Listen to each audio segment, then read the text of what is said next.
Diving save, Hart, as he flashes across. Couturier sets up Carl, side of the net, deflected, score! Couturier moving in, stops, cuts to the middle, still has it, shot! Score! Here's Hughes giving it across, oh, what a save! Save by Maher!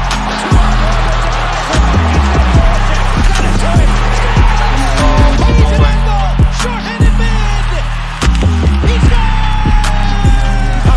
Cruising his Provorov. He scores!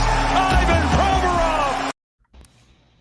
What is going on, everyone? Welcome back to the Fired Up podcast. For a long time, we've been on a major hiatus for a month. We are live streaming on the Painted Line TTP Sports and Flyers fan made in '93, and I'm your host Amedeo and Grassia, along with my partner Chris Maher. We have Tyson Quiba from the Painted Line for the first time in a little bit, and for people that don't tune into the live stream on time. You get here late. It's always going to be on Apple, Spotify, wherever you listen to your podcast at. And it's been a while just because we do this thing on StreamYard when we live stream, and I was very confused because StreamYard changed the layout of everything, and I got super confused where to find our intro video. And then as I'm watching the intro video, I'm just like, yeah, we're definitely going to have to change that because, Voracek's not here, and there's some Voracek highlights in that intro. So, yeah, that proves it's been a while. It's been a whole month since we did a podcast. But, how's everyone doing? How we doing today? Good. Yeah, I mean, it's been a while. Tyson, I don't even remember the last time we had you on here. I think it's been that long. I think it was the draft, maybe? Something like that? Yeah, I think just before that. It's been a minute too, yeah. Yeah, I mean, it's been a while. I mean, there hasn't been much to talk about. We've had some things trickle in the last handful of days with the Flyers, but yeah, hope you guys are doing good and excited to get back at it. Exactly. And I saw, Chris, you started Temple recently, so congratulations to that. I did, yeah. Thanks, man. I appreciate it. Yeah, it's so weird starting school in August. Yeah, thing. It's always weird to start off, but yeah, I'll say good luck to you. I am a graduate of Temple University, so you'll have a good time there. I'll guarantee that. And I see, Tyson, you have a Seattle Kraken jersey. Since you're over there and on the West Coast, are you transitioning into a Seattle fan, or are you still you're still suffering with the Maple Leafs? I'm still suffering. Yeah, I'm actually holding out. I live in Portland, Oregon, hoping that maybe this Arizona arena deal falls through, that they jump over here because we have a full NHL ready arena already that they already put ice in for the WHL Winterhawks. So I'm always kind of keeping my eyes and ears open for that. There's been rumors in the past. I'm like, come on, guys. So that happened maybe, but no, for now it's still the Leafs. And I feel bad for you. I feel bad for you. It's a major shame just because, Toronto Maple Leafs and everything like that. But we're not going to bash the Leafs today. We got. I mean, I don't care if we do. We got worse this offseason. Oh man, that's some good quality content. And we got Ed in the comment section saying, "What's up, everyone? Been a while." Yeah, it's definitely been a while. A whole goddamn month since I think the last time I saw it was like July. I think it was like right on the brink of free agency was the last time we did a podcast, and that was like when the Flyers got Thompson, Jones, I'm looking, Yandel. The last one I see on here was free agent frenzy. It was, yeah, you're right. It was right around the end of everything. So we just did a huge recap in one episode. Yeah, so a little bit of things happened since we've last done a podcast. The Flyers have signed their RFAs. We got the big signing yesterday, extension with Sean Couturier. We're definitely going to get into that. Carter Hart, Travis Sanheim. We also got Derek Brassard as a last-minute free agent signing. So there's a lot of things to get into. So I want to talk about the Sean Couturier contract because yesterday it was very out of the blue. We did not see this coming. Sean Couturier extends his contract with the Flyers to 8 years, and he's going to be making around $7.75 million annually. And that was out of the left field. I did not expect that happening. I expected it because him and Drew were supposed to expire next year.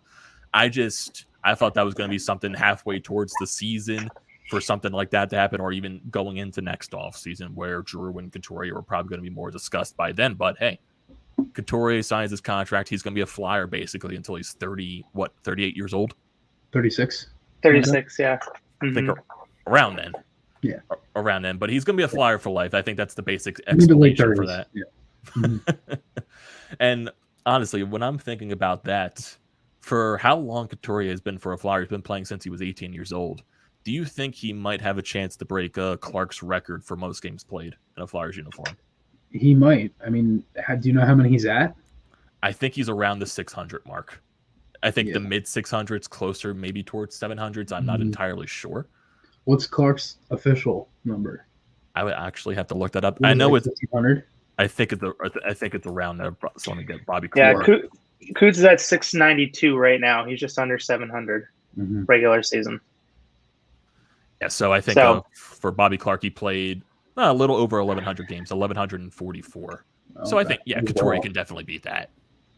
I think that's going to happen. Couturier is definitely good. It also depends if what happens with Giroux's contract. That's definitely going to be a discussion coming up in a little bit too, because there are talks about Giroux. They're probably not going to discuss contract negotiations until maybe halfway through the season. It's really just speculation at this point, most likely to see how the season progresses, if the Flyers are going to be a cup contender and they're going to show that sign to get back into the consistency of making the playoffs. But that's something we're not going to, stress about. We're going to have to play it as it happens at that point. So I want to get both of your thoughts on this Sean Couturier contract and what it could possibly mean for this team and just like the little details that involve in it. So Tyson, we haven't talked to you in a while, so let me get your thoughts on Coots' contract. Yeah, it's crazy that I just think of the last contract, how much of an insane bargain it was. He had like a 4.3, just over 4.3 million cap hit for being basically the best defensive center in the NHL over the majority of that contract. And so now we're obviously, I think he's at 775-ish, I think is the number. Like, that's still a crazy deal, like good contract in the sense of like you're talking still. Yeah. And as much as it's 8 years, like that's what some people are going to give some pushback on, like even like kind of deeper thinking analytics people are like, yeah, it's 8, but basically you bought yourself a significant amount of cap space over those last 3 seasons at least. So in other words, it's like where he likely would start falling off and regressing, if he's not, turning into Patrice Bergeron, which again, Bergeron's 36 now. And still that's kind of a similar kind of trajectory in terms of that type of player. That's probably the best comparison we have. He's still killing it at 36. Exactly. So I think if even there is somewhat of a regression, he's good enough defensively that the contract's not going to kill you. Even if he's bad the last 2 years, you still bought space for yourself in the first 5 or 6. So overall, I think it's a really good deal based on both cap hit and just how good he is. I was shocked when I thought at the lowest starting point would be like 8.8. Personally, like that would be the absolute lowest, and the fact he came in under that was crazy. He probably could have got on the open market. He probably could have got 9 flat, just right out of the gate. But no, I mean, I 100% agree. I mean, I was surprised at I was actually surprised that they even did it now, because if you think about it, they now have. I was just talking to Amedeo about this in the beginning. I'm going to pull it up on my phone. They now have 20.5 million in cap space for next year to re-sign Giroux, Farabee, Aubé-Kubel, Ristolainen, Braun, Yandel, Brassard, and Thompson. And a lot of those guys are either on 1-year deals or have 1 year left. So some of those will be easier. Some of those guys will take a pay cut. Some of those guys don't really, take much money. Like the Brassard and Thompson contracts were under $1 million. Aubé-Kubel is a little bit over $1 million. So, but yeah, I mean, listen, Coots is. I can't tell you how many times I've said this about Couturier. If there's a guy that is struggling on this team and you put him on a line with Couturier, they will start to play better and they will succeed and put up points, goals, whatever. We've seen it before. We saw in the beginning of the 1920 season where Voracek and JVR were basically doing absolutely nothing in really that first month of October. What happened? They put him with Couturier. That line was together for, I'd say, about a week and a half or so, probably 6-7 games, and they both started to light it up, and then everybody just kind of went going into that month of November. So when I look at it, I honestly, I could probably guarantee Coots will win probably 2 or 3 more Selkies in his career, if I'm being honest with you. I mean, if the team wasn't so bad last year and they played a lot better defensively, he might have still been up there. But obviously everybody knows how last year went. So yeah, I mean, listen, Coots, Coots is Coots. I mean, I don't really know what else to say. I mean, when he's on the ice, I'm not worried defensively or anything like that. So I'm glad that they were able to lock him up now and get that number 1 thing that they had to do for next season out of the way. And now they can kind of just focus on Drew and Amedeo, as you touched on earlier, that, he's probably going to halfway through the season, they'll look again. And they've obviously already had talks now. We heard that yesterday from Fletcher. So it's going to have to wait and see what happens. But yeah, I couldn't agree more with Tyson. I love everything about the deal as well. Yeah, exactly. And then just looking at for Couturier signing this contract, I think that also just showcases how much he liked what Chuck Fletcher has done this offseason, just basically changing up the roster, going out there, setting a mission, and trying to make this team better for next year. You go out, get Cam Atkinson, you go out, get Keith Yandel, you get Ristolainen, and you get all these other guys, you get a Martin Jones to back up Carter Hart. And yeah, maybe some people are going to question those moves, but it definitely showcases a sign that Chuck Fletcher just mightily wants to try to improve this team, change the culture, and Sean Couturier sees that, and it makes him want to sign a contract even more. You see how Cam Atkinson has just taken in Philadelphia ever since being traded here. You see him touring the city, you see him meeting Gritty. Just Cam Atkinson has basically just embodied Philadelphia, and same thing with Derek Brassard. He said the first thing on his list was going to be Philadelphia. So now you're seeing players that want to play here now just because of what Chuck Fletcher is doing. That makes Couturier want to play here even more and maybe stay here for the rest of his career. Yeah. So that's a major pat on the back and a major A+ for Chuck Fletcher for doing this to get one of your best players signed up, locked up long term. Right. And then honestly, just to go off your point there of Brassard, he had an offer from a West Coast team for more money, and he turned it down because he thought the Flyers were a better fit too. So that's even another thing. Like there's been guys that have had other offers and they've come to Philly. I know Yandel was another one. He said he had other offers and Philly was the first place he looked at.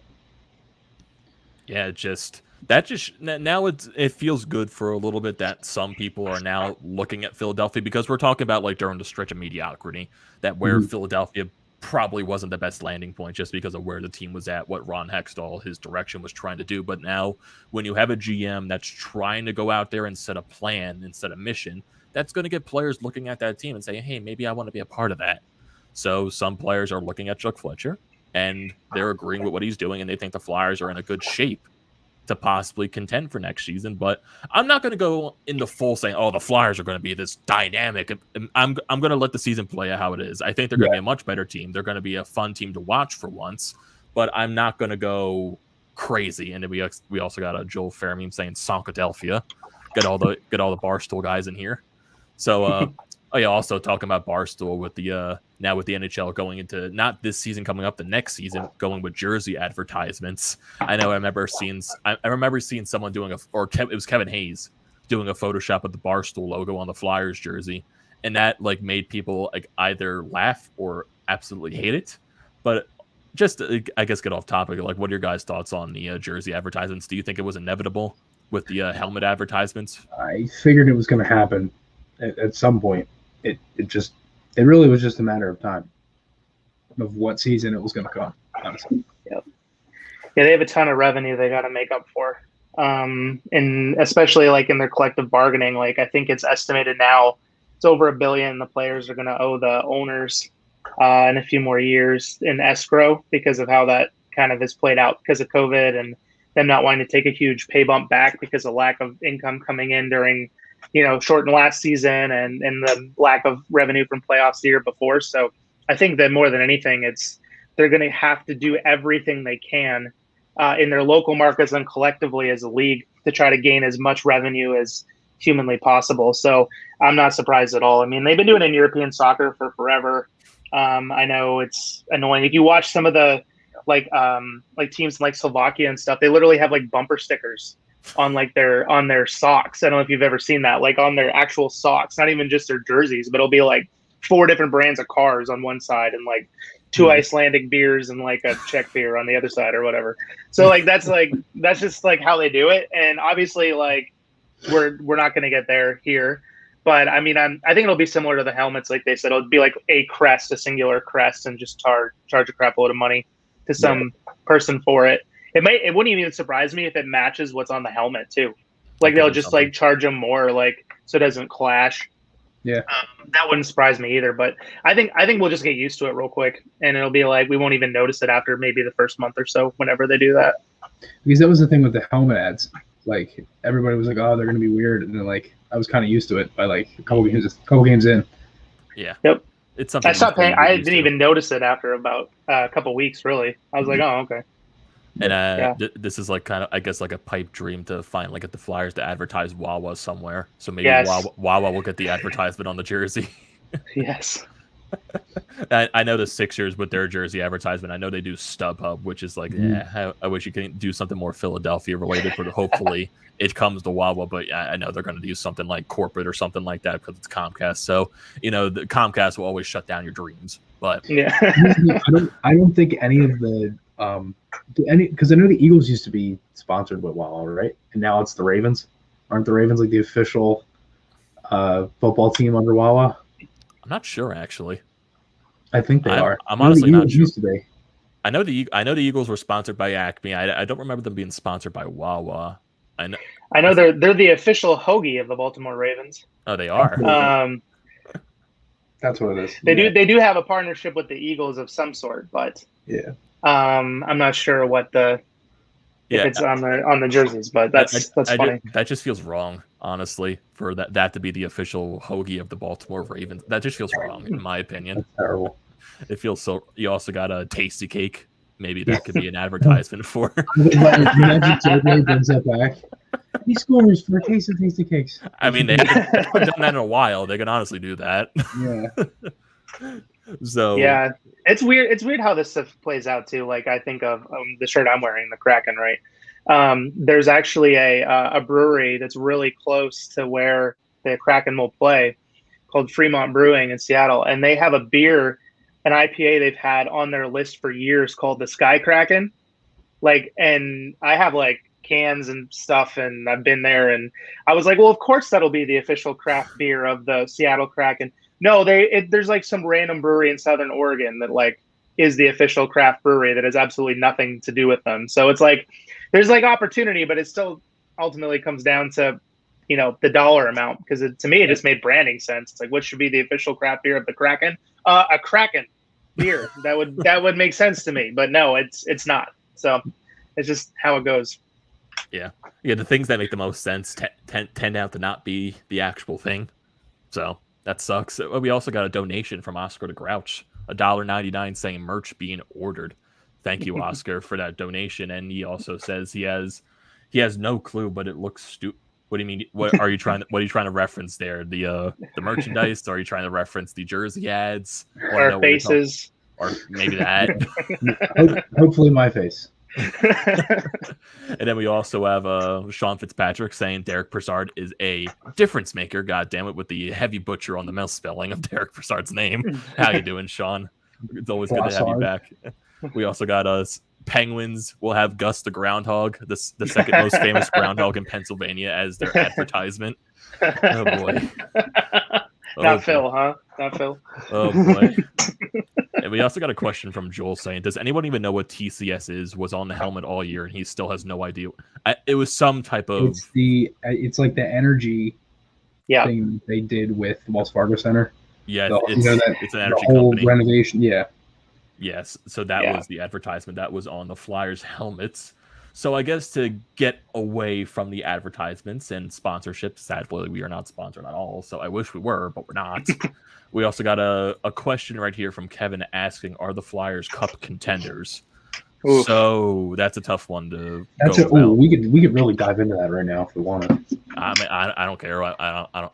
We don't have that much to talk about. I saw that and I was like, that might be a topic for a video later today. But if we really are going to dive into this, I think there's a couple ways you could answer this. You could say yes because of everything they've done, right, in this offseason, and you could also say no because you can argue that at the same time that another team could be better or whatever. I think you could also say number two that we thought that they would be good last year and they didn't, so that could blow up on our face again. But again, I don't think that will happen because I think they've changed a lot internally. And honestly, I think number three would probably be that I don't think legitimately any player is going to have that bad of a season they did last year. I just cannot see it happening. It's just like, to me, it just doesn't seem humanly possible for somebody to play that bad again. Yeah, when you have when you have as bad as a season as the team had last year, it's like everything possibly wrong could have went wrong. Yeah, and that's I mean, how many times we say that, Amedeo? Like, too much. Yeah, too much. Exactly. It got to the point where I was literally repeating myself in every game recap video I did because it was the same thing happening every game. I couldn't think of anything else to say. So when it gets to that point, it gets extremely frustrating, and obviously, there's nobody more frustrated than the players. So when you look at it, I think, you could say yes just because, I think they're a cup contender. You know what I mean? Then you have those people that just bet money on sports, and they're gonna be like, "Oh yeah, I'm gonna bet money on the Flyers just because." So I don't know, but Chris, I want to ask you this question: are the Flyers more of a frustrating team than the Philadelphia Phillies? God. Because that's a good argument because it really is because. We're all talking about a couple of weeks ago the Phillies could win the division, 8-game win streak, and then they fall flat on their ass. The past couple of weeks they come back to reality. Well, that's the thing. I mean, when you put four games coming up against they sweep the Mets, right? They're 2.5 above. The Braves are a little iffy. The Mets are going downhill. That's their chance. That is their chance. What happens? They lose. Two of 3 to the Dodgers. They lose 2 of 3 to the Reds. They get swept by the Diamondbacks. They lose 2 to the Rays, and now they're playing the Diamondbacks again, and they lose. And last night, the Diamondbacks probably deserved to lose that game last night because of how bad it was. Oh yeah, they did, but don't let ended up losing anyway. Don't let that 9th inning fool you. That is not the Phillies. No, don't let that 5-run 9th inning fool you. What surprises me with the Phillies is the fact that, regardless of whoever pitches well, the bats are silent. If the pitching is bad, the bats are fantastic. There's just no divide. I swear to God that 3 games against the Mets might have been the best Phillies games I have seen since I probably could remember. I mean, I legitimately don't remember when literally everything was going right for that team. I don't remember the last time. It had to be probably 08, maybe probably 11. But still, like, it's horrible, man. They're a disgrace, and now they're. Dude, I can't talk about the Phillies. I'll go off. That'll be an entire podcast in itself. I feel like if you rant about them, that'll be an entire Flyed Up podcast. Yeah, it is. You had to rebrand it. You have to rebrand the entire damn thing. So we got some other comments here. We got Hockey Express saying he bought a Simone Gagne jersey. He is insanely happy, and I'm insanely jealous. I love the Simone Gagne. We got Ed saying that Coots needs to stay healthy in order for him to break Clark's record. And there's also an interesting comment here from Renee saying now the Flyers are better than the Penguins, Islanders, Capitals, and the Bolts. It's so hard. I mean, you could say maybe. The other one, hell no. Tampa, no way. The Penguins. Penguins, I would say they could be better. The Caps, I say they could be better. The Islanders, maybe not. The Bolts, no way in hell. No one's well. better.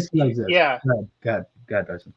Oh, I was just gonna say, like, I was just writing out stuff, and like in their division, it's like, basically the Islanders, the Pens, and the Caps are gonna be roughly the same. I think, like, as good as last year.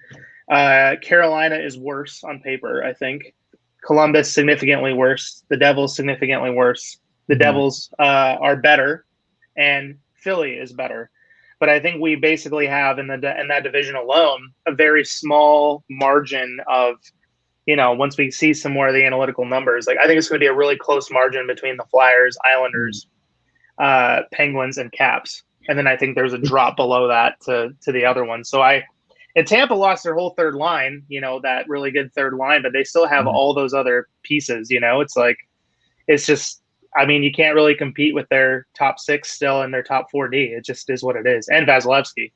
Right. Then you also have the Rangers in the Metro Division doing everything possible to make a move that can defend themselves against Tom Wilson. Right, but they got worse in the process. That's what they did. Like when I was looking at that, it's like you got rid of Bushnevich for Ryan Reeves and like Barclay Goodrow. Like you get rid of a top 6 forward for that. Yeah, and they got Sammy Blais back. And I thought that they were going to get Tarasenko. I'm like, that's an open spot for a winger, and he's left. I'm like, why won't they go for Tarasenko? You imagine him with Panarin? But one thing I did want to mention, though, is Carolina is a tricky one because they got better in goaltending, but they lost their number one right-handed defenseman in Hamilton. Yeah. Still have Slavin. They still have Pesci. They added Ethan Bear, who's really underrated and has really good underlying numbers. But what the hell are the Oilers thinking there? I don't know. Duncan Keith or Ethan Bear? I'd take Ethan Bear nowadays any day. Yeah, and then they sign Darnell Nurse to that contract. Yeah. Oh gosh, yeah, that was poor McDavid. I feel so bad for him all the time. I don't really think Keith is that bad of a player as people make him out to be. I still think he has a lot of game left in him, and I think he could be better because I think that's another thing that the Oilers kind of need is a veteran in that locker room who's won 3 cups. You know what I mean? So Keith is that guy. So that could be something. But on the other side, they got Warren Fogle, who isn't bad. He can put you 15. He can put up 15, 20 goals, but the one thing that I don't understand is they've gone in this direction where they made the playoffs the last 2 years in a row. They want to build on that, but it seems like they just went backwards pretty much. And with Klefbom being out, Oscar Klefbom I think he's out for he was out all of last year. I think he's out all this year too. Yeah. So that's another defenseman that they're down on, and he's arguably their number one defenseman. And I think that's probably why Nurse got that deal because he's played so good with him being out, and also had a lot of minutes. But I'm not too sure. The Cody Ceci one, that's what made it weird more than even Keith, I should say. I'm a big Duncan Keith fan. He's from my hometown, so I have like all sorts of stuff autographed by him and whatever over the years. So it feels weird for me to say he's not as good anymore. But no, even more so like Cody Ceci, it was like $3.325 million a year, and you have Ethan Bear for $2 million. Yeah. This is very strange, but I mean, I know this is kind of an offshoot, but yeah, I mean, in that division, I think like even in the division, I think the Flyers could. I mean, they got significantly better. When I look at the depth chart, they're significant. It's not even close. They're other than goaltending. I think goaltending got worse, but other than goaltending, they're significantly better. So we'll see. Yeah. They're like you can argue that Chuck Fletcher went through this entire offseason ranting about team defense, and he overhauled the defense. He got forwards that can play defensively. You got Cam Atkinson, who could be one of the better defensive wingers in the league. He's really good shorthanded. He can score goals. He could do basically everything for a winger possibility, just two-way. He helped out he went from literally built from the backup goaltender up and really helped out the penalty kill. Because the one question I have, though, is the power play still. Like, what happens with the power play? Because it's going to be completely different now. Like, you don't have Voracek on that side anymore to interchange with Giroux. So what do you do there? How do you run that, right? Then I look at the second unit. First of all, you have a shit ton of options from guys from Atkinson, Farabee, Allison. I mean, these are all guys that can shoot. They can pass. They can do connect me, right? We could go on and on. I mean, literally Ellis, Provorov, Sanheim, and Ristolainen can all quarterback a power play. And Yandel. Right, Yandel too. So what do you do there? Does Yandel get power play time? Does Provorov get the number one unit? I think he does. Ellis, that's another one. Ristolainen, Sanheim, as we said, like there's 5 defensemen you have there. The only one who legitimately cannot do a power play is Braun. That's it. And then you also have Cam York too.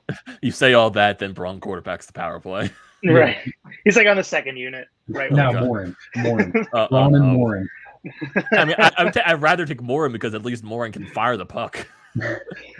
But, I mean, and that's the thing. I mean, they have a lot of options. And then York, as they said, too, you have Frost, still a question mark. You have Brassard who can play power play time. You have Hayes, you have Couturier, Giroux. I mean, there's so many options. So I'm very curious to see how they run the power play units. And I'm very curious to see what that looks like at training camp. Because, again, as I said, there's so many options. And I don't know if they go with the same setup they did last year. Did they keep the same setup they've had? I mean, I love it. What I never understood with the power play was everybody would always say it's very easy to predict. I think the Capitals have probably had the exact same power play setup for over 10 years, and it works legitimately every time. Yeah, when you have that weapon in Ovechkin, of course it's going to be the same every year. You just find a way to get Ovechkin the one time the puck. You got Oshie in the slot that has a wicked one-timer. Backstrom can literally dish the puck out with ease. You got Carlson on the point. Right. No wonder why it could be. They're so successful. Those guys are dynamic on the power play. Because literally everybody can shoot. You have Oshie in the slot. You got Kuznetsov. You have Backstrom. You have Ovechkin. Every single one of those guys can shoot the puck and pass it.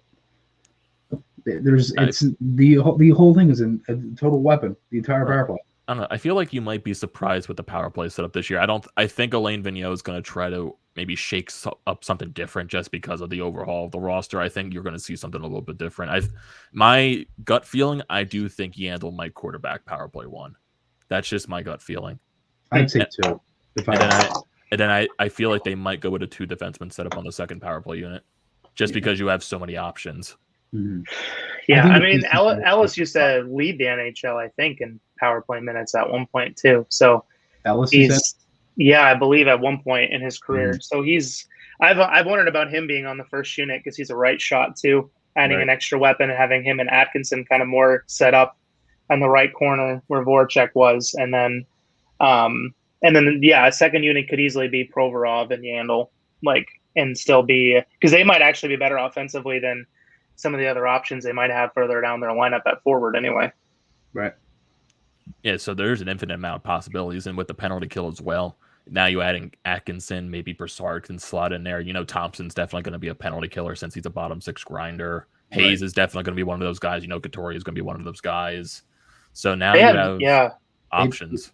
It honestly makes me wonder where they use Allison too, because I would love him in the bumper, right in the slot. That would be perfect. And then it honestly, a lot of things with the power play too is that I feel like we've seen. It just makes me wonder. I don't know, Amedeo, if you remember this, but last year, not 2021, 1920. There was one. They scored a power play goal against Washington. They literally only did the setup one time. They scored on it. Never did it again. It was Giroux. They won the faceoff, and Giroux was low behind the net, and Couturier was in his spot. And he passed it out for a one-timer, and Coots scored. They won the draw clean. They set it up. It was perfect. It was that game they won 7-2 on the road on Saturday night. It was something like that, probably. I don't know why I remember it so perfectly. It's one of the things. I've talked about it with Bill Meltzer before, and he was saying, I remember it because I did it throughout the offseason, but he had said, they would do that, but Giroux likes to play on his side, and obviously Coots doesn't want to really be on that side either, so they go with what the player prefers, and that's fine. But they scored on it once. That was my thing. They scored on it one time, never used it again. Never. It just went away. So it makes me wonder now with a bunch of different options, and obviously the changes in handness of the guys that you have now. Atkinson is right-handed, Voracek's left, so that's obviously different too. And obviously, as I said, you got Farabee of Allison. So again, I just don't know what the setup will look like. And obviously, we talked about the defensemen and everything, so we're going to have to wait and see what happens. But I think the preseason games are really going to show what happens with the power play, because my guess would be the power play and the lines are different every night.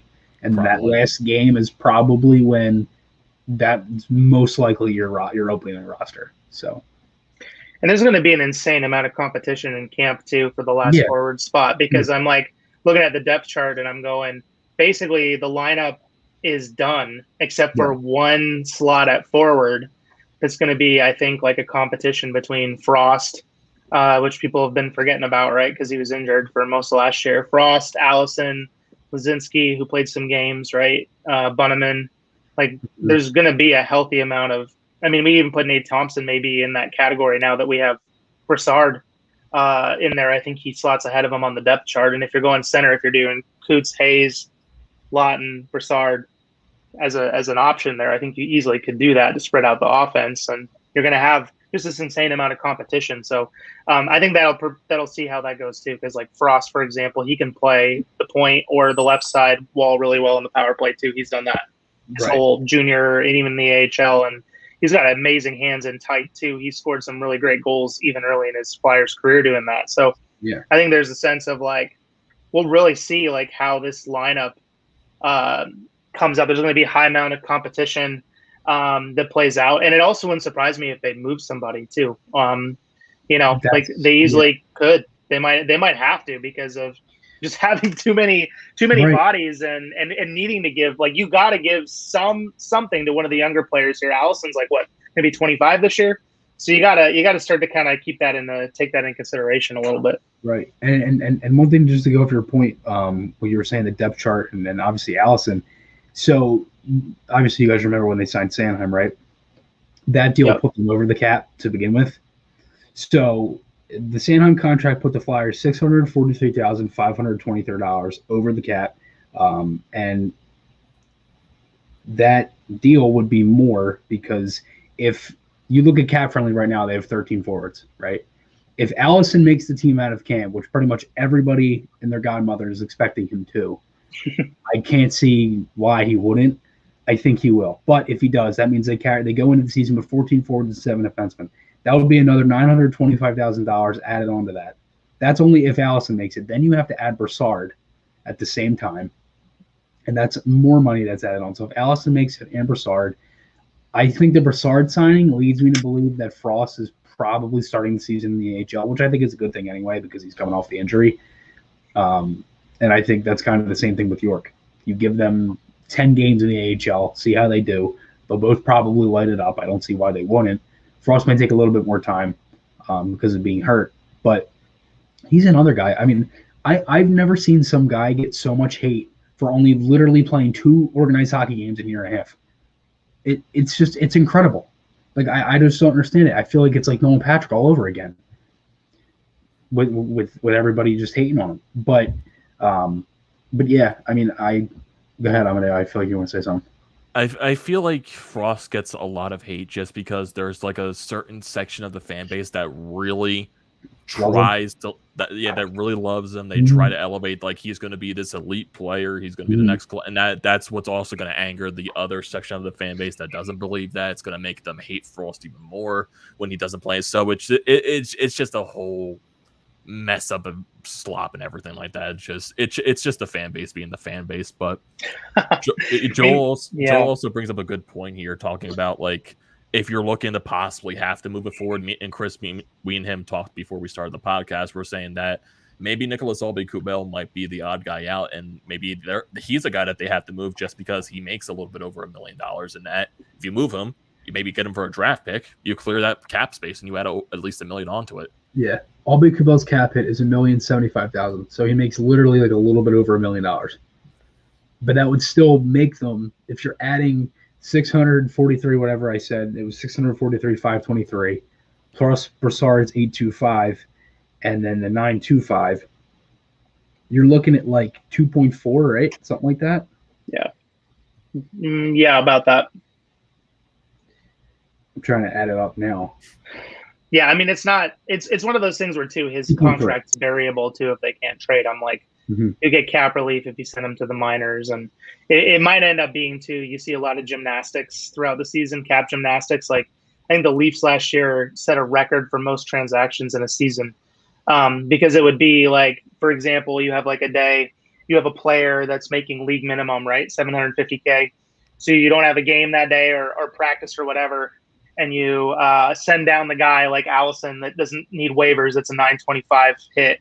And you call up the guy that never even leaves his AHL affiliate, but he makes $750, right? So then you're getting those cap savings concurrently over the year. And the Leafs did that like literally every day. It'd be like 4 of those, like 3 or 4 of those transactions. It'd be like, we called up this person, we sent these 4 down. So there's like when the number's that low, it also wouldn't surprise me too to see them just keep that low number. And because the affiliate, their AHL affiliate, is so close to Philly, like it would be one of those things where the guy would still be at practice. Like if you guys were in the Flyers practice facility, you'd see somebody, let's just say like Frost, playing in practice, acting though he's going to play the next day, not even wearing like a spare jersey, but he'll have been sent to the minors.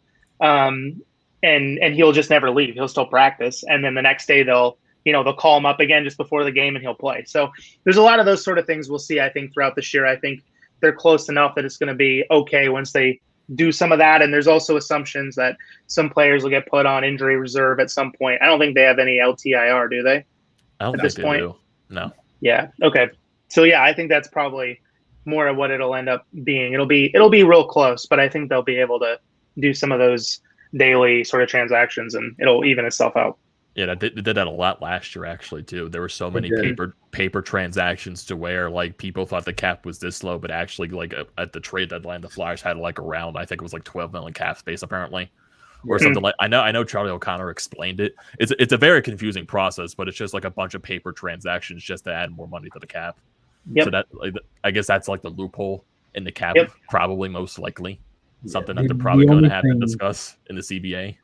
Yeah, and going to what you were saying for LTIR, there's per cap friendly. There's nothing on here. The only thing on here is Brizgalov with the dead cap, and he literally makes $0.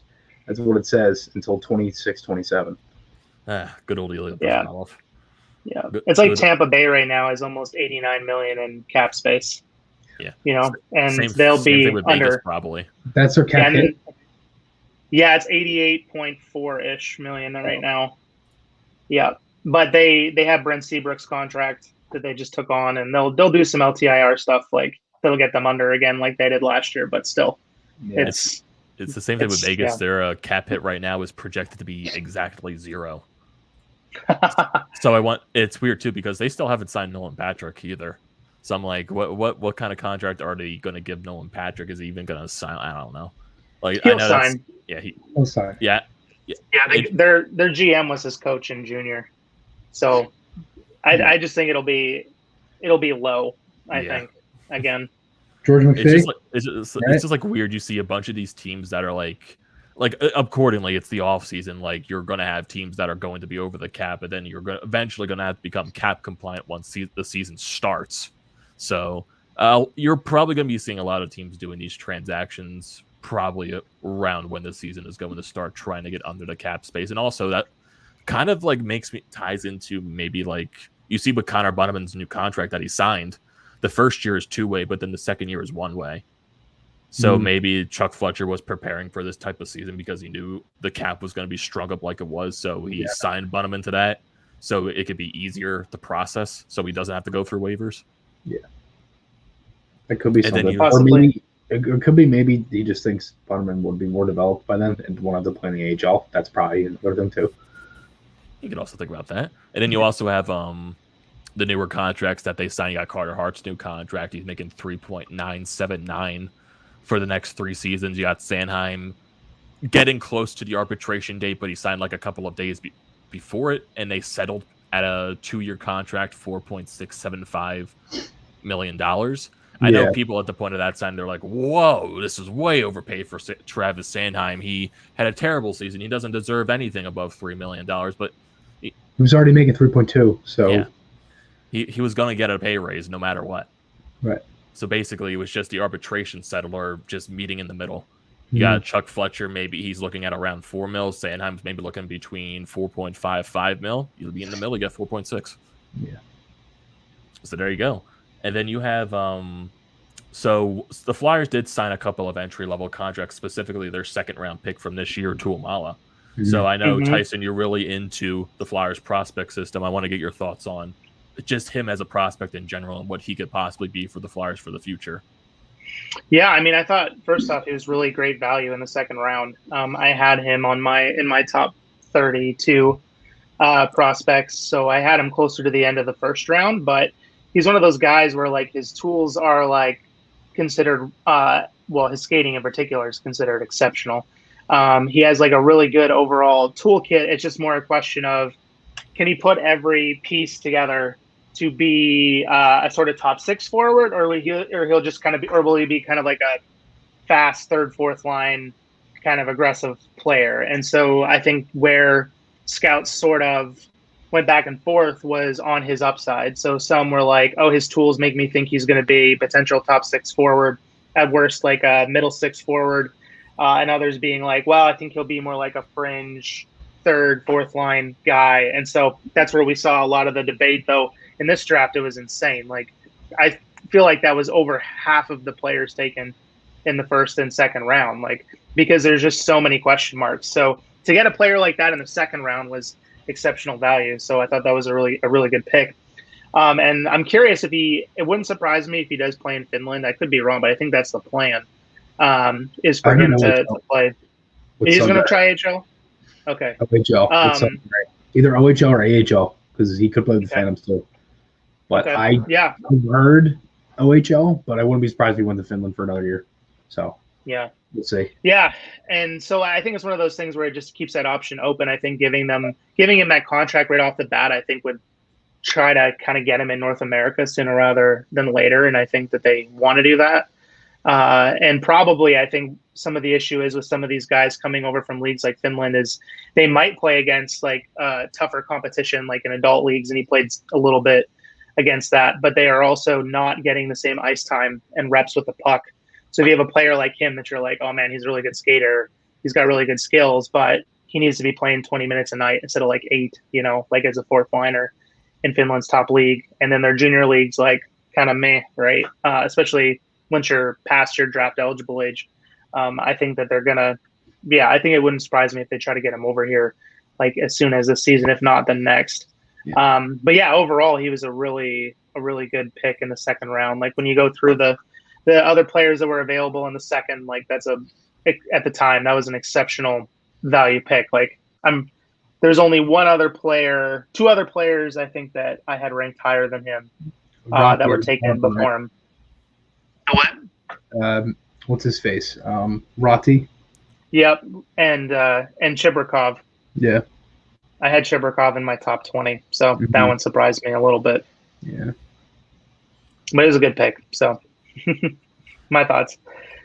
And Chris, I know because I know this draft you probably weren't as, I guess, in the process of it just because it was so questionable, the prospects, like you're maybe more on the unknown side. But I know since the Flyers signed him to the ELC so quickly, I want to get your thoughts on that too. Yeah, I mean, I love Tuomo. I mean, I saw some film on him. Again, I wasn't too, as you said, I mean, I wasn't really too into it as it was last year. It was really just because we had absolutely no idea, and every mock draft was completely different from the other one. So there really wasn't anything that was set in stone of who was going to go number one besides Owen Power, and that was just because of the way that the Sabres felt with what they needed and position wise.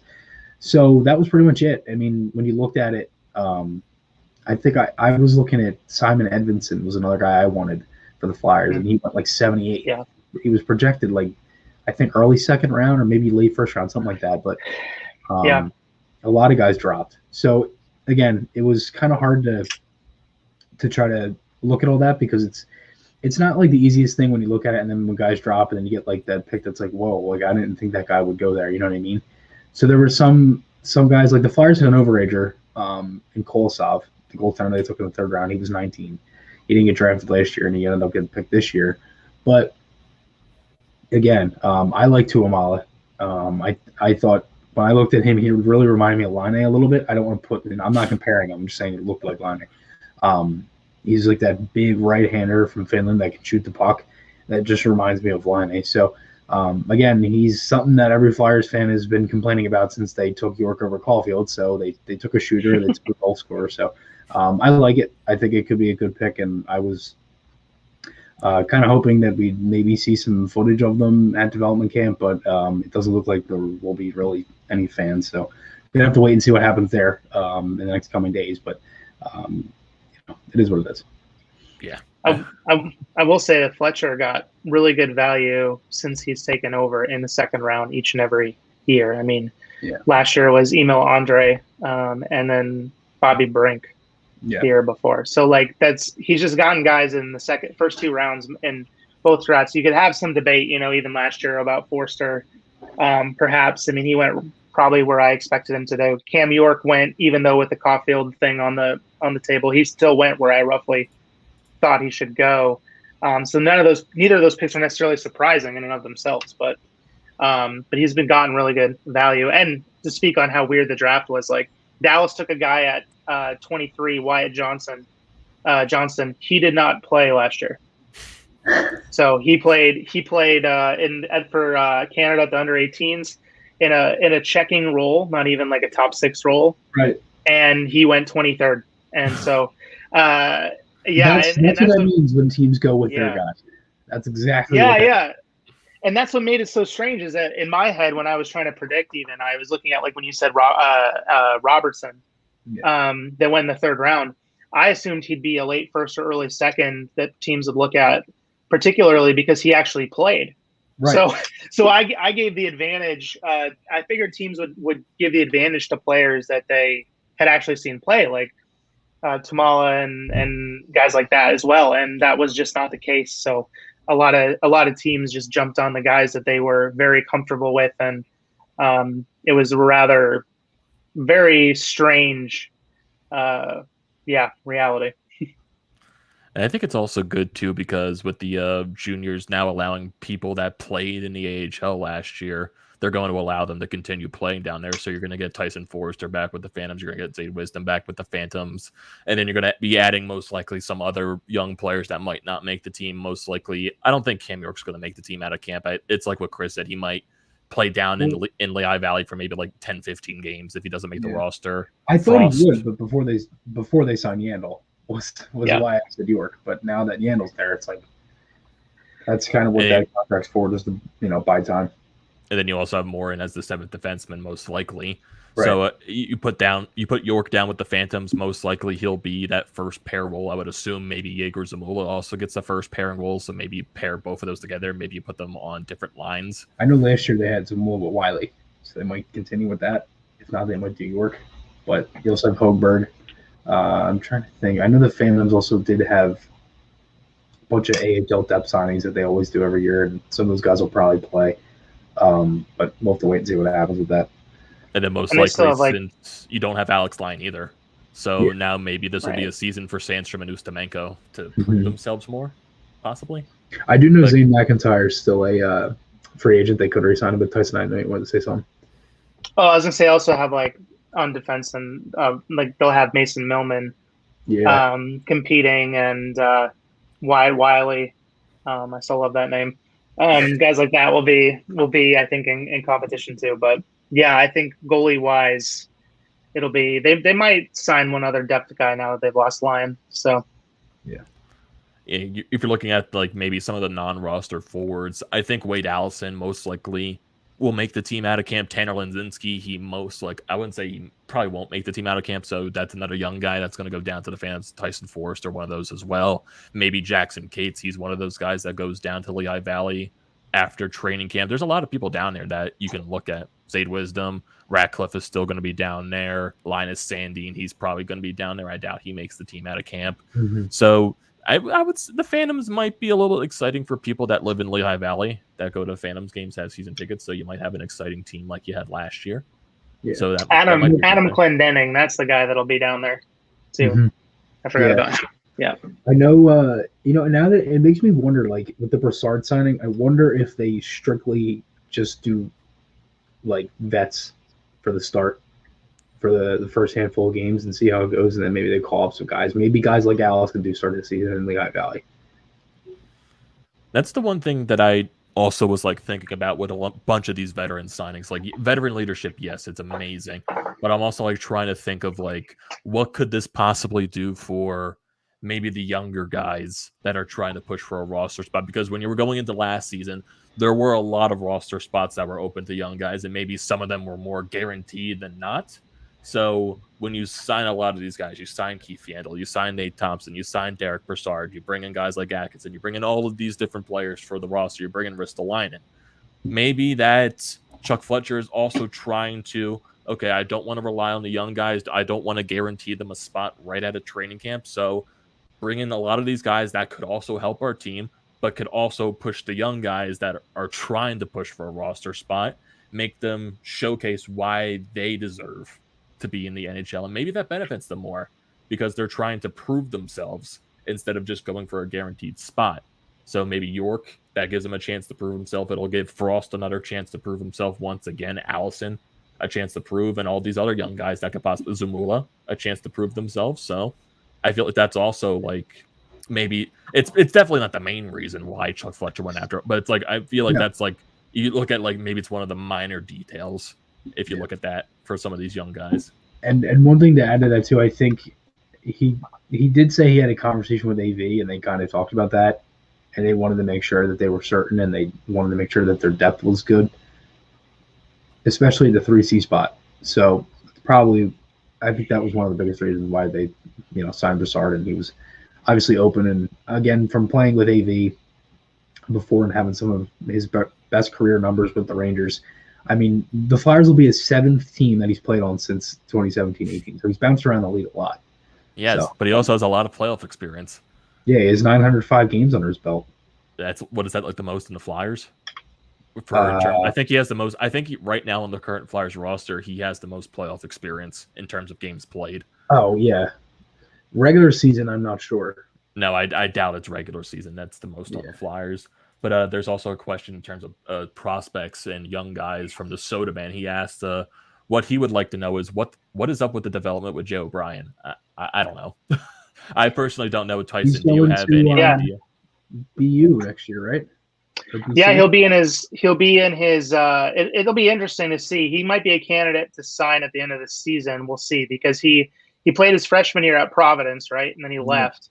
And played a year in Canada in the BCHL, and then he played at BU last year, and he had a good season. He put up a point per game for BU in a shortened season. So I think that he's progressing. I think the ceiling that maybe we thought, when he got drafted is a little high at this point. Time will tell, though. But I think that he is actually progressing. I think that more than anything, this season will be really telling. If he takes another step offensively, at least equals last year, that'll be good. But in terms of upside, I think we're moving away from, second line center. I think a lot of people were projecting when he got drafted. I think we're thinking more of a bottom 6 kind of two-way role if everything goes according to plan. So I don't think the Flyers have given up from him. I could be wrong. I think he still has some potential. He's still only 21, I believe. Yeah, 21. So he's got some time yet. So yeah, I think when the Flyers drafted him, I think they knew they were getting into a major project, because wasn't he drafted like right out of high school? And then then he goes to Providence. They go to the Final Four in the NCAA, and then he didn't have that good of a first college year to where he went to the BCHL. So you knew that the development thing with him was going to be a project. So I know a lot of people, like when Hextall drafted him, it was like, oh, the ceiling could be endless with Jay O'Brien. It could be a major boom or bust type of pick. But I guess that's what happens when you get into a project type of pick. That's basically what it's going to be.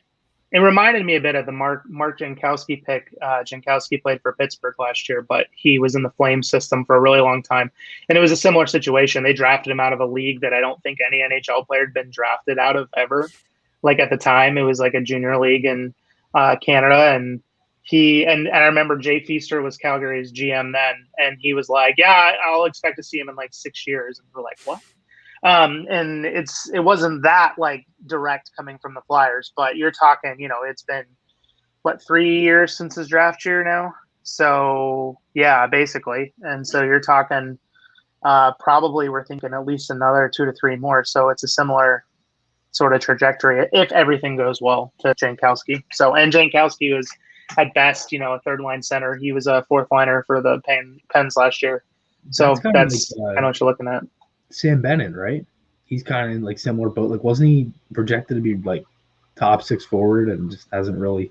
And they got traded to Florida, but I know Calgary. Everybody is kind of hard on him. Yeah, I mean, he was a top 4 guy that draft year. Some guys had him as high as 2. Yeah. And I think the Flames took him 4. And that one was really strange to me because he was a guy that you look at and you're like, okay, even if he doesn't put up points, he plays really aggressive. He's really tenacious in junior. Like, he'd fight anybody. He was just a player that he's small, but you just valued him. It's like, man, he's got really good hands. He's really good. But he's also has this level of aggressiveness and tenaciousness to his game where if he doesn't hit his ceiling, who cares? But he just didn't even look that way half the time in Calgary. He just looked like he couldn't put anything together offensively, and he didn't look that way. But, I mean, he looked good in Florida after the trade, so maybe it's that simple. They just signed him to an insane contract, I think, but over $4 million a year. But yeah, there's probably a little bit of similarity there. I think people were higher on Bennett than on O'Brien, but I remember at the time people saying too when Hextall chose him, if he hadn't have taken him there, it was a little bit of a surprise that there was at least 4 or 5 other teams that had planned on taking him in the first round, or at least going in the first round. So. It's the thing about drafts, right? Hindsight is always 20/20. Right. It's funny when you talk about that contract, like where you said, like, oh, it's an outrageous contract, $4 million a season. I'm like thinking about this, like Couturier signs his contract, so he makes $7.75 million a year, and like we all know, like with the NHL, like compared to the other leagues, the payment is just like drastically worse. It's just like Sean Couturier, maybe like 3 years of Bryce Harper's contract is going to be the entirety of what Sean Couturier makes. I'm just like, geez, like I can understand, I can see like why NHL players are definitely. I feel like they're going to try to bring that up in the next CBA just because they feel like I feel like definitely NHL players deserve to get paid way more, because when you're looking at a bunch of these leagues, like people are getting paid like nothing compared to the NHL. It's just like I don't know, because with the way the NBA does it, they don't have a salary cap. I can't describe what the NBA specifically does. It's not like what MLB does. With baseball, like they don't have they don't have a salary cap. They have a luxury tax. Yeah. Well, they have a cap and a tax, right? But it's a soft cap, so you don't get you just pay a tax for every year over. Yeah. Isn't the NFL like you can't go over like a certain number? Yeah. I think the NFL does have a salary cap, but it's way higher than what the NHL's is. And it's not like a huge thing either. Like nobody really makes a big deal about it, right? Oh yeah, and then in the NFL too, like you can just I might have changed with the newest agreement, but in the past it used to be you could just be a team and just if you cut the player, no matter what they made, it's off your books, right? Like that was the difference too. You didn't have any of the stuff that the NHL deals with like LTIR, and the contracts never go away unless a player retires and all that. But I think what's crazy too is like players like Joe Sakic. Like I remember Joe Sakic making $12 million a year when I was a kid. Fedorov, Yzerman making, around those numbers. So it's weird now when you're like, wait, so how many years later, right? I think it was Joe Sakic made just under $100 million in career earnings, the equivalent to just under $140 million roughly, like with inflation, like today, as the equivalent. And you're like, McDavid makes 12.5, right, as the highest hit and the largest overall contract of any NHL player. So I think the players have to do some sort of different negotiation, because the other leagues, we've seen it like every time, I swear, in like MLB, it's like this guy signs this contract and it's the most lucrative in MLB history. And you get one of those at least once every other year. Yep. And same with the NFL and same with the NBA. Trout's what, like $400 million? Yeah. Yeah. He's getting paid a lot a year. Yeah, Bryce is what year is Ohtani? I don't think he's getting paid as much right now. No, he will. He will on the next one. He will though. Like whatever. That's what I mean. Like whatever contract that guy gets is going to. Then you got, I think Mookie Betts. He's around. I think he's like closer to the 400 mark. He's 380, right? Yeah, Garrett Cole's up there. And that doesn't include their like sponsorship deals. I think like they said, like LeBron, between like all of his stuff between career earnings and sponsorship, he has career earnings of over $1 billion now. I think he became the first, and he's not done in his career. No, he's not. He's going to get from the new Space Jam movie too. Yeah, I know he's going to get the residuals for the next 30 years, right? Yep. So it's one of those things. Get paid from that. Yeah, but I don't know. It's just the NHL is just so far behind on that side of things, and it's a bummer because I think that. Like they're really bad, as we know, at branding players, and they struggle to know what to do with players that actually have some form of like personality, and how to market that. Where like guys in the NBA or NFL, you're just like, oh, they're just like exuberant.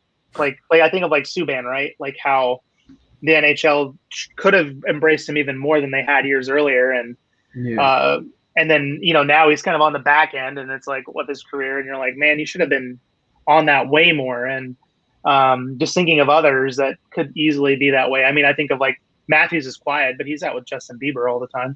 Like, there's a lot of options that are on the table for them to do stuff and make this more lucrative, and they don't. You get Austin Matthews being Austin Matthews is the EA cover athlete again for like the second time in 3 years, which got everyone pissed off. Yeah, and I know there was a good discussion I saw one time about like, should the players still have to wear suits to the game? Because throughout the bubble, they didn't have that. They wore whatever. They just wore like street clothes. And like you'd see like Marner and Nylander and Matthews and all those guys coming in with like all like the whole designer clothes kind of outfit kind of thing. I think McAfee's the one time had like a bright pink bucket hat or something like that. But that was one thing. Like, should they have it? Should they not? And I remember looking through the comments. There were so many people that were like, no, like strictly suits. Like, and some people were kind of like, what the hell? Like, why would you even ask this? So I don't know. I do agree with Tyson though. I think there's a lot of things where like they don't like. That's where the NHL struggles. Yeah, is they don't promote the game the way they should. And I think another problem is that what you just said with NHL, NHL 22 is that game has been not the greatest since probably NHL 19. 15 was great. I'll say that. 15 was fantastic. When they went from 14, that was one of the best games. And then they went into the new gen, and it was really good. 16, 17 were terrible. They were like a carbon copy of the last one. I didn't really think there was much. 18 was cool because they had like the new deeks and everything. Those have still been in the game. 19 was all right. 20 was different. Good. And now you're transitioning into another next generation of consoles again. Yeah. So where is this now it's powered by Frostbite, so that's different. The graphics, I know everybody is like saying it looks like NHL 14 or NHL 2K10. I don't have a problem with that because, in my opinion, those two games were one of the best NHL games I've ever played in my life. Especially 14. 12, 13, and 14 are like three of my favorite NHLs. And then go into like just the graphics. They look a lot better. I know the animations, they changed a lot of that stuff. I don't know if you guys play the game a lot. I play it literally every day. But yeah, I mean, it's one thing that I've liked, because the problem with it is that I've talked about this with Yuri Wallach, who has like a whole video game podcast. He's the co-founder of Flyers and Gritty. And I'm sure we'll be talking about this at some point, but he said that, and I learned about this through him, that he said like EA only gives them a certain amount of money to spend on that game because it is the least bought game out of the whole EA. Like, why do you think FIFA has every little nook and cranny? Because FIFA sells the most copies and they make the most money from FIFA. That's why FIFA has been a good game for like the past 4, 5, 6 years, because they've put, so, you know what I mean, they're able to put a lot of money into it. The NHL they don't have a certain budget with that with NHL, so there's really only so much they can do. But then again, it's like some stuff just doesn't really make much sense. Like, I think if you go on any game and you go to play, like, let's say you just want to play as like two AHL teams, you play in legitimately the exact same arena in every single one. Like, there's no different, you know what I mean? It's like the same arena foundation, all that stuff. So I'd like for some of that stuff to be changed, but then again, there's so much wrong with the gameplay itself that I have to start with the gameplay before I can get into the other stuff. You know what I mean? And so that's a whole podcast as well. To me, I need to start better this year. Yeah, if the gameplay's better this year, I'm fine with it. Well, there's a lot of I mean, that's a part of it too. Is I play way too much NHL 2021 and every year, and I spend every year I probably spend, I don't know, at least 20 hours making my own like rosters, and like I add every, like the Flyers, I'll take every prospect in Russia and every league NCAA that's not on there, and I make every single one and put those in, and right. But if you play like 2K franchise, it's exponentially frustrating on the NHL side. Like, if you like do an expansion draft stuff, like 2K will be like for NBA, like the last 2K for NBA, they're like, hey, you can do like 10 expansion teams at the same time, and then it's open sourced, so anyone can like create a team and a logo and a arena. And so like, oh, you want to be the Supersonics? Like, someone already made that, and you don't have to spend like 5 hours making everything right. You just click on it. Oh, someone added like all the draft rosters. Here's open source. You can download it. So there's a lot of stuff like that there just seems to be less competition, I think, in the NHL sphere. I've been enjoying the summer guys going through on YouTube, like Nasher and others, playing like NHL hits, which I used to love. And like, there was like Blades of Steel. There was one game I played as a kid on PlayStation where you could stomp on people with your skates in a fight. Oh, God. Nothing would happen, but like, it'd be really funny. You could just like knock a guy over and just stomp on him with your skates, and not get a penalty. But those are things that used to kind of be there, and they're just not. NHL power play, they're just not there anymore. I wish they still had like what was it? Like I wish the KHL was in the game too, because there's so many guys. Like I'll be like, oh, like the other day I went to try to do something and then see what the one guy's ratings was for a prospect that it was David Kasha. I went to try to play with Kasha like in free skate, and he signed in the KHL. And I'm looking for. I'm like, the KHL isn't in this. I'm like, that's. I would love for them to add that if they did. And one thing would be cool. You know how in 2K you used to be able to play. You might still be able to. I haven't played 2K in like 4 years, but the last 2K I had, which was 2016, I think. Yeah. You could go and you play with the legend teams from different years. Yeah, like you could play like the 97 Bulls or like the 2001 Sixers or like the 2015 Golden State Warriors were put into it. I wish they would do that in NHL. Like you could go and you could play like the 74, 75 Flyers or like the I guess technically they did that when they had like all the all-time Flyers roster, the all-time NHL rosters and all that. They did, but like it's like the alumni stuff and like what I hate about it too is like the lines are just like weird. Somebody like they're definitely like somebody just makes them like they don't like it's like computer generated lines. There's absolutely no way the guys who make that game sit there and oh yeah, I'm gonna put Drew. Like some of them are just so crazy because they would have like Hayes would be fourth line center, or like Patrick would be like above the Hayes. I'm like, dude, there's just no way. And like they have like certain like they don't even have like the Legion of Doom line. Like they don't have Renberg. They don't have Renberg isn't in the game. Yeah, I know. It's like if you're trying to go for like these all-time alumni rosters, like pick the better players. Right. And some of those teams that are on there, like the East and the West, some of the guys in their career were more like remembered for being with the team in the East, like Messier, for example. They had him on the West for the Oilers, right?